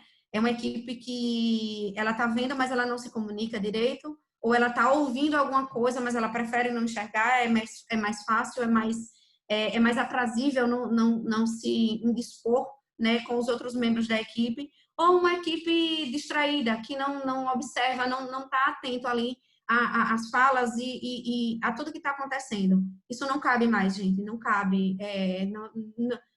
Nosso paciente não merece esse tipo de tratamento. Nós, profissionais, não merecemos e não devemos, em hipótese nenhuma, admitir esse tipo de conduta. Então, convido todos vocês, né, ao protocolo de cirurgia segura, a considerar o risco. E aqui, um agradecimento e uma parte da minha equipe. Agradeço, espero ter contribuído aí de forma positiva. Sim, com certeza. Estão ouvindo, pessoal, minha voz? Vamos. Pronto. Eu queria agradecer a Dr. Bagatini e a nossa queridíssima Andresa, que fizeram palestras excelentes aí para a gente, mostrando a importância da qualidade de segurança e assistência aos nossos pacientes. E eu gostaria de abrir para questionamentos. Os participantes fiquem à vontade através do chat ou do QI para poder fazerem suas perguntas e eu posso seguir, tá bom, pessoal? Eu queria aproveitar, enquanto se surgirem perguntas, eu tenho alguns questionamentos, algumas perguntas, algumas dúvidas mesmo. A primeira delas, eu queria perguntar ao Dr. Bagatini, se a gente tem indicadores de qualidade especificamente em anestesiologia, em anestesia, que a gente poderia utilizar nos nossos hospitais. Sim. Os indicadores, o mais importante que nós temos que pensar na nossa anestesia é essa relação que a gente tem. Vamos dizer assim, a primeira coisa é pensar no nosso paciente. Então, quem tem indicadores hoje no Brasil do pós-operatório, né? Nós vamos ver assim, o que acontece com o meu paciente? Ele foi bem cuidado? Como é que foi o processo todo, não do transoperatório até a alta do hospitalar, mas o depois? Como que é feito isso? Tem um contato telefônico? Tem algum... Hoje em dia tem tanta forma eletrônica, nós temos esse contato. Isso é um tipo de indicador que nós temos que ter, como foi o pós-operatório dos nossos pacientes. Outro que nós não nos preocupamos é a nossa relação, talvez eu tenha falado da Ampassan, com as instituições. Então, o que eu ofereço para a minha instituição? Será que dentro da minha equipe, ou eu mesmo, se eu sou um anestesista que trabalho sozinho, só eu com os meus cirurgiões, o que eu levo isso, que eu tenho conversado? Andressa, tu é do núcleo de segurança do paciente? Sim, doutor. Sim, doutor. Como eu sou supervisora de enfermagem de um setor que um setor crítico, né, considerado zona quente do hospital, né, em que muito provável de acontecer eventos adversos. Então, eu faço parte, sim, do núcleo de segurança. Tu já recebeu algum anestesista ou algum grupo de anestesistas, alguém representando esse grupo para discutir os indicadores de qualidade do hospital com o da equipe dele? Sim, sim. Agora, geralmente, a gente discute quando a gente quer mudar um processo ou, infelizmente, quando acontece algum evento adverso. Não, o contrário, o anestesista procurar o núcleo. Não. Não existe, né? Então, Não. esses processos, tu pode trabalhar dentro do teu hospital. Não adianta eu criar os meus indicadores somente eu não vivo isolado. Eu tenho que entrar no hospital, ver os indicadores que o hospital está tendo e me comunicar com o hospital para a gente caminhar no mesmo princípio, na mesma linha, para eu conseguir acompanhar. E aí, indicador de processo, de desfecho, todos esses a gente consegue fazer aí sim uma interação, ter esses indicadores para poder evoluir. Mas sempre tem que ter interagindo com alguém. Não adianta esses indicadores, se eu olhar de uma forma isolada, eu posso estar fazendo uma boa anestesia, ou posso estar fazendo uma má anestesia, se eu olhar apenas um indicador. Mas assim, eu tenho que ver o contexto. E isso que nos ajuda, vamos dizer, o núcleo de segurança de um hospital. Eu consigo ir ali e debater os meus números com os do hospital e ver do que a gente pode trabalhar junto para melhorar. Inclusive, aproveitando a oportunidade, também tem outro questionamento, que foi até que o André que me mandou, ele está presente aí. O Hospital São Lucas, né, Andres, ele implantou uma ficha própria para eventos adversos, que fica lá na caixinha da anestesia. E como já foi até falado aqui, que o médico, principalmente o anestesista, tem um certo receio de relatar os seus desfechos negativos. Será que com essa fichinha vocês perceberam alguma melhora em termos de notificação de evento adverso na sala de cirurgia? Com relação à anestesia mesmo? Sim. Na realidade, a gente teve uma melhora de uma forma geral. Porque como ela está lá exposta numa caixa e você tem a opção de você ou preenche e entrega ao enfermeiro ou a mim, você pode colocar nessa caixa de acrílico que fica fechada e ela só é recolhida pelo escritório da qualidade. Então, o escritório da qualidade vai pegar, vai analisar e vai direcionar a mim, no caso que sou gestora do setor. Ou se for de outro setor, foi um evento ou alguma coisa alguma falha no processo na transição, seja desse paciente para a unidade de internação ou para a unidade pós-cirúrgica. E aí vai ser encaminhado para esse setor. Então, a gente observou uma melhora, mas ainda precisamos melhorar muito mais, muito, muito mais. E sempre que alguns, principalmente anestesista e cirurgião, quando eles querem notificar alguma coisa, em que, por exemplo, foi um evento causado pela enfermagem, ele vem com medo. Mas esse colaborador, ele vai ser punido. Andrés, eu não quero que ele seja punido. A gente não trabalha com o foco na punição, nem na pessoa. Não trabalhamos. Isso é coisa do passado. A gente trabalha com foco na melhoria do processo. Nunca esse colaborador vai ser punido. Também não é assim. Se você tem um colaborador que ele está orientado, ele conhece o processo, ele foi treinado, ele foi reorientado, você tirou todas as dúvidas dele e você percebe que ele por um comportamento disruptivo, ele comete esse evento, ele precisa sim ser acompanhado de forma disciplinar, né? Uma advertência verbal ou escrita. Mas, a priori e rotineiramente, não. A gente se debruça realmente no processo. Entendi. E outra coisa importante que a gente falou muito de conceito de qualidade, segurança do paciente. Eu estava pensando aqui como é que a gente pode, através da acreditação, ajudar com que essa acreditação consiga repercutir no controle da redução da sobrecarga de trabalho desses profissionais. Isso eu estou falando de enfermeiro, de médico, porque a gente sabe que, independente da unidade hospitalar, é uma queixa muito frequente dos funcionários a sobrecarga de trabalho. E como a gente vive uma realidade de acreditação, você percebe um desfecho positivo pensando na redução da sobrecarga, isso culminando em menos erros médicos ou assistenciais? Isso eu abro para os dois a pergunta.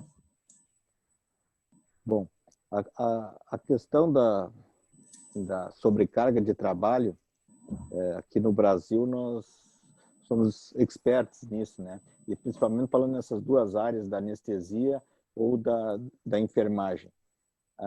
Eu não sei a realidade de Sergipe, mas aqui no Rio Grande do Sul, começando pela enfermagem, eu poderia dizer assim que mais de 60% ou seja, a maioria, então, eles têm mais de um emprego. Trabalha 2 empregos. Então, ele sai do emprego, já é o estresse, porque ele tem que terminar aqui e ir para o outro. E, às vezes, estão começando até no mesmo horário. Então, assim, isso é algo que é óbvio que se tu está com pressa, até a responsabilidade de chegar no outro hospital, isso vai causar um problema de qualidade. O outro, trazendo agora para o nosso lado da anestesia, o que acontece? Nós sabemos já que tu fazeres um plantão de 24 horas, sair do plantão às 7 horas e ir fazer uma anestesia, é como se você estivesse dirigindo alcoolizado. Então, dirigir tu não pode, porque vai ser multado. Agora, fazer uma anestesia como se estivesse alcoolizado, tu pode. Então, assim, é muito frequente tu pegares incidentes que ocorrem no anestesista e depois tu vai fazer a análise da causa raiz, por que aquilo aconteceu, e tu chega ao ponto que, de repente, aquele anestesista trabalhou a noite inteira e está fazendo uma outra anestesia no decorrer. Então, isso é até complicado pela nossa situação, em que aí vem a pandemia agora, que conseguiu nos dar o norte e dizer assim, ó, o norte no sentido de, pessoal, vamos acalmar, olha só o que tu estava fazendo, não sei se tu tem que fazer essa reflexão, olha a correria que nós estávamos vivendo de um lado para o outro, e agora, não, para e pensa no que você está fazendo. Acho que é um bom momento para reflexões para a gente conseguir. Eu só queria, antes de passar para a Andressa, eu queria complementar ali a resposta dos indicadores de qualidade. É sempre bom tu começar pelo BSC, né? Eu parto desse princípio. Então, assim, qualidade, o que é? Eu assisti um webinar coordenado lá pelo Fabrício Dias no dia 24. Então, eu tenho um certificado, eu fui num congresso, eu apresentei um tema livre, eu estou mostrando a minha qualificação. Aí, para que isso? Aí eu tenho que ter os meus processos. Então, o que é o processo? A quantidade de pré-anestésico que eu fiz, volume de pré-anestésico que eu fiz em relação ao número de atendimentos, quanto que foi isso? E eu acho que do cliente, um dos indicadores principais seria o índice de satisfação do teu cliente. Então, se tu tem isso aqui, são indicadores de qualidade que tu poderia. E até para discutir com o hospital, tu pode ter até indicadores financeiros, que daí tu tem uma discussão trazendo base. Olha só, eu tenho o meu conhecimento, eu trabalho com o meu processo adequado, eu trato bem o meu cliente, estou com os indicadores aqui para mostrar, tá certo? Por que eu vou ganhar a mesma coisa com o meu colega que não faz nada disso? É justo isso? É interessante isso? O meu paciente saiu bem, eu passei um catéter peridural, ele teve menos tempo de CTI, teve alta, a permanência hospitalar for baixa. Eu tenho que ganhar com o meu colega que não fez nada disso? Eu tenho que ser igual? Então, aí tu começa a se diferenciar. Se nós não estamos nos diferenciando hoje, aqui na frente, logo na frente, nós vamos ter que ter esses indicadores. Verdade. Em relação ao tempo, né, que se gasta, né, na realidade, que a gente se debruça na realização de alguns protocolos, a própria acreditação, ela nos traz algumas ferramentas. Os checklists, a simplificação dos impressos, né, para que a gente consiga se debruçar mais à beira-leito do paciente, ao cuidado, a gente dispensar nosso tempo e nossa atenção no cuidado em si do que no registro. As duas coisas são muito importantes, mas o tempo da execução da assistência, ela é muito mais importante ainda. Então, vou trazer um pouco para a Quimenton, né, que a gente vive hoje em dia lá na instituição, que a gente tem bem experiência, ela preza muito isso, né, tanto da parte da sustentabilidade, né, é um dos pilares da acreditação Quimenton. Então ela busca, ela procura saber da instituição o que foi que a gente fez, quais processos nós mudamos ou adaptamos para uma melhor sustentabilidade da instituição e o que foi que a gente desbastou da equipe de forma segura, né? Que melhorias nos impressos ou na própria assistência a gente fez que propiciou que o colaborador ficasse mais tempo na assistência do que no registro. Então, a própria acreditação, ela nos direciona para isso. Entendi. Aí vem uma pergunta aqui, ó, do Cláudio Arantes. O que dizer da vasta conivência de equipes e instituições com relação a anestesias simultâneas praticadas pelo mesmo profissional? É uma pergunta interessante, né? Infelizmente, a gente vive ainda esse... Não adianta a gente querer esconder, mas a gente faz isso realmente. Existem cirurgias simultâneas em todos os lugares do Brasil. Não são lugares afastados, são capitais que têm cirurgia simultânea ainda. Cirurgia simultânea, eu acho que nós não precisamos nem discutir aqui, né? Assim, tá no Código de Ética, é proibido, tu não pode fazer isso. Não pode fazer isso. Infelizmente, esse ato, e aí vem a violação, a Andresa estava falando ontem de uma cultura não punitiva. Agora, isso é um exemplo clássico que não existe errar, é humano nessa situação. Essa situação, tu está violando, tu fez uma violação, então tu tem que ser punido. Isso é diferente de tu injetar um fármaco errado lá no evento Sentinela maior, aí, que seria fazer a cirurgia do lado errado. Fazer a cirurgia é até menos do que fazer cirurgia simultânea. Porque cirurgia simultânea, ou anestesia simultânea, tu não tem respaldo legal. Então, isso é uma violação e isso tu tem que ser punido. Inadmissível, né? Não tem...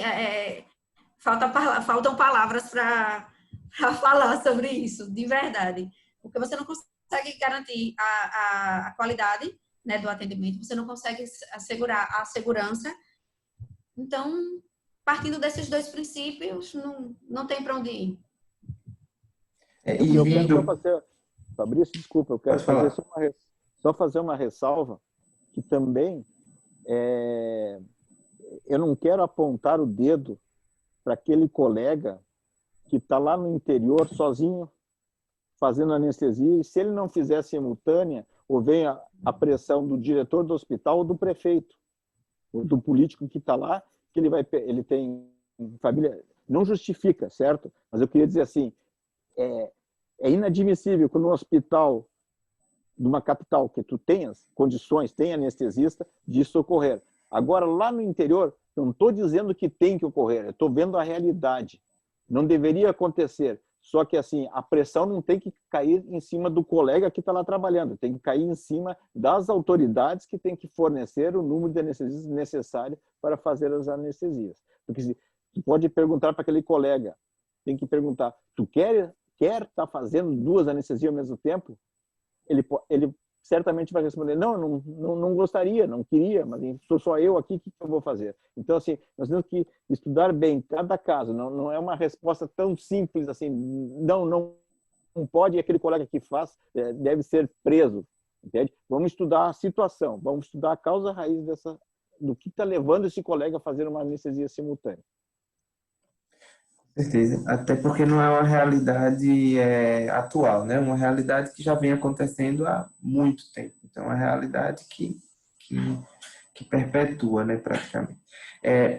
Eu escutei a palavra economia, controle financeiro aí na tentativa de justificar algumas coisas, inclusive buscando qualidade e tentando não ser tão caro. E a gente vive atualmente uma realidade em que planos de saúde, no Brasil como um todo, eles vendem uma saúde mais barata para poder abarcar uma grande parte da população. Mas será que essa economia não acaba repercutindo em mais erros assistenciais, já que a gente está fornecendo para aquela população uma saúde mais barata e, consequentemente, menos recursos que a gente poderia dar assistência? E será que a gente tem forma de controlar esse tipo de saúde mais barata que se vende aí pelo Brasil? Infelizmente a gente sabe que os planos de saúde têm uma visão um pouco enviesada, que é a relação ao financeiro. Então eles esquecem um pouquinho de todo aquele do treinamento, dos processos, de tratar bem o cliente para depois ter o retorno financeiro. Tu já vai direto ao retorno financeiro. Só que esse retorno financeiro, eu chamaria aqui de burro, porque a lógica está errada.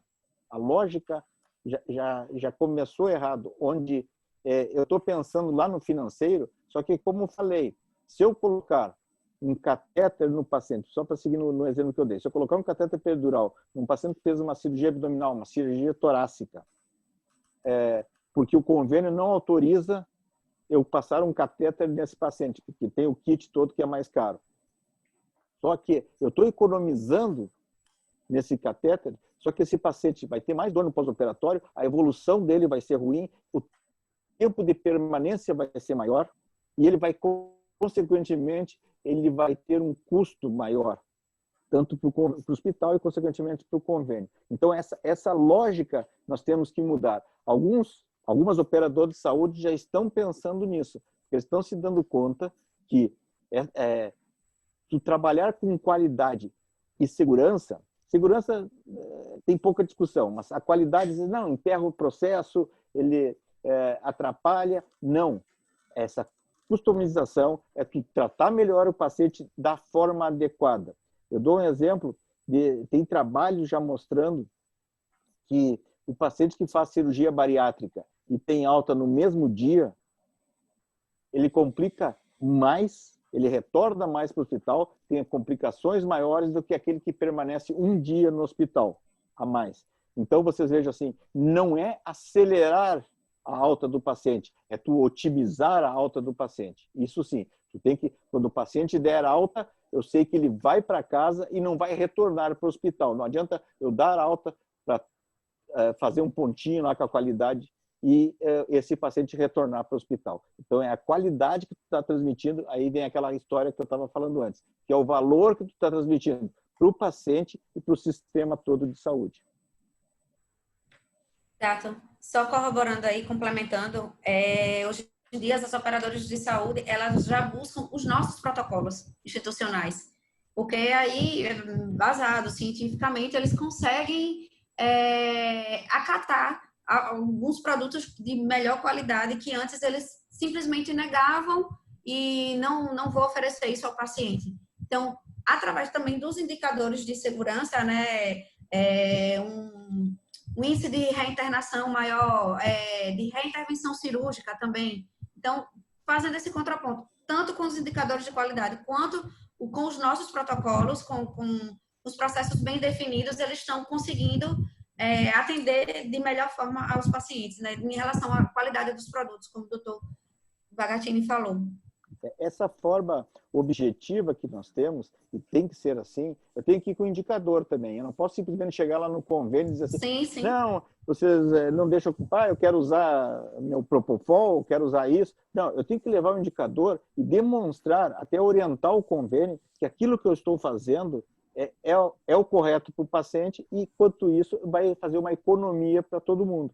Então, assim, eu tenho que ter esses indicadores que a Andressa tanto falou para poder mostrar e discutir. Hoje em dia não adianta mais eu ficar gritando, esperneando, chutando o balde. É só chegar e mostrar indicadores que é assim que se fala e é assim que se entende. Não precisa brigar com ninguém. Mostra o indicador e tu vai ver para que lado que vai a nossa discussão.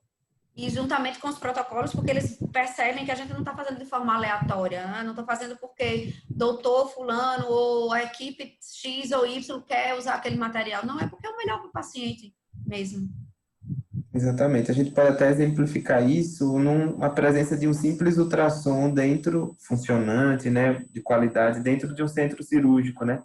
Vocês deram até exemplo de um acesso venoso central com ultrassom, por exemplo. Então, eu acho que é inadmissível que você não tenha disponível numa unidade ultrassom para você trazer mais qualidade para o paciente, né? Eu acho que é um exemplo possível para isso.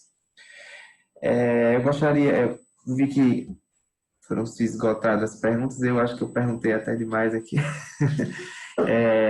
Mas eu queria agradecer a Andressa, ao Bagatini pela presença, né? A gente está aqui quase 10 da noite discutindo um tema muito importante, em que se a gente precisasse de mais horas, a gente teria ainda muito mais assunto para falar, né? Sobre esse tema. E gostaria de passar a palavra para o presidente da SAESE, Dr. Ale, para fazer o fechamento aí. Obrigado, Fabrício. Boa noite, meninos. Eu gostaria de dizer a vocês que Andresa é minha colega de escola, né? Andresa é herança lá do Arquidiocesano, lá da década de 90 e poucos. Não Dr. entrega a minha Bagatini... idade, Não, a gente... e eu ia falar agora de Bagatini, que eu residente, eu estudava nos livros de educação continuada os capítulos que Bagatini escrevia, né? Então, eu queria agradecer a vocês dois pela noite. Foi assim, eu tinha algumas perguntas, acabaram respondendo nas perguntas de Fabrício. E uma das coisas que eu tenho certeza que vai acontecer é que os nossos modelos de pagamento serão modificados baseados nesse critério de segurança e nos critérios de desempenho. Então, o anestesista que não se adaptar a esse novo molde de trabalho, ele vai ser simplesmente retirado do mercado.